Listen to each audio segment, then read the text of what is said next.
Setiap kali kita dengar kata pajak di berita, rasanya langsung deg-degan ya. Kayak ada alarm gitu di dompet kita.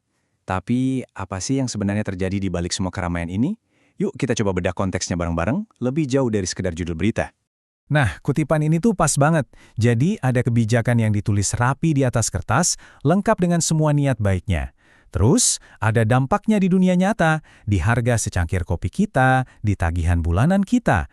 Nah, di pertemuan antara dua hal itulah, diskusinya jadi seru. Oke, biar kita nggak bingung, kita bakal lewatin 5 bahasan utama.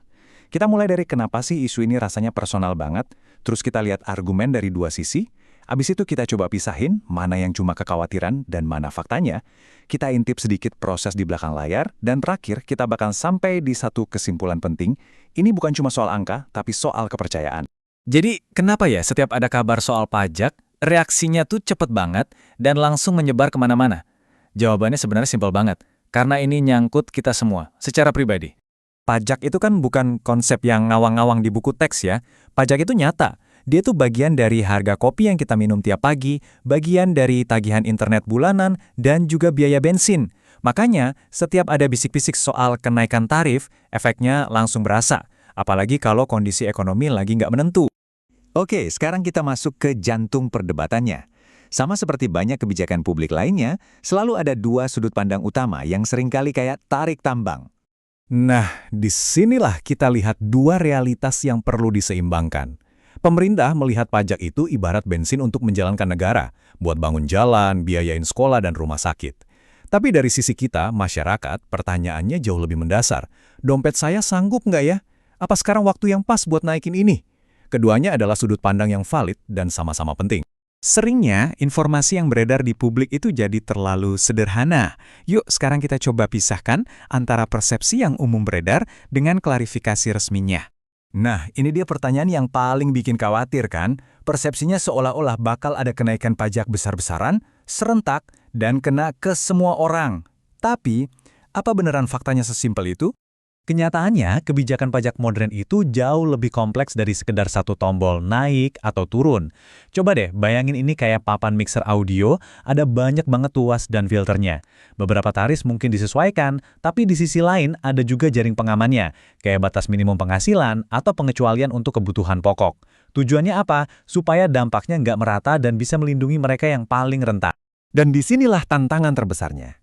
Di era digital seperti sekarang, satu judul berita atau potongan informasi aja bisa menyebar dalam hitungan menit dan langsung membentuk opini publik.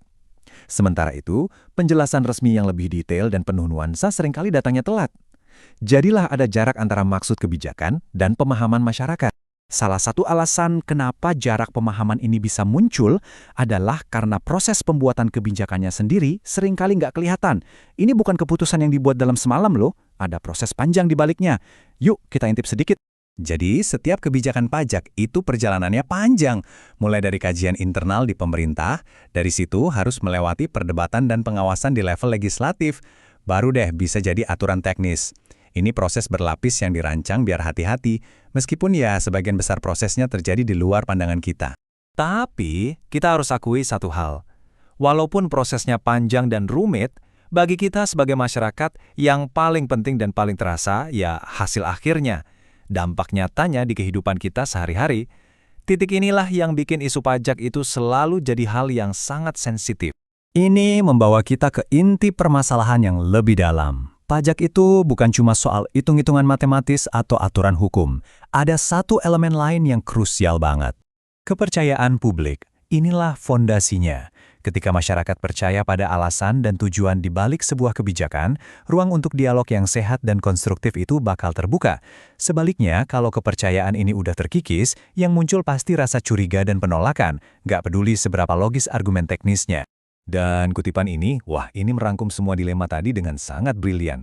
Setiap kebijakan, terutama pajak, harus menyeimbangkan apa yang negara butuhkan untuk bisa berfungsi dengan apa yang masyarakat mampu untuk menanggungnya. Menemukan titik keseimbangan inilah seninya mengelola negara. Jadi kita tutup bahasan kali ini dengan sebuah pertanyaan. Bukan cuma buat para pembuat kebijakan, tapi juga buat kita semua. Gimana caranya kita bisa membangun jembatan kepercayaan antara negara dan masyarakat? Karena menjawab pertanyaan ini bukan cuma soal kebijakan pajak, tapi soal bagaimana kita bisa melangkah maju bersama. Terima kasih sudah menyimak.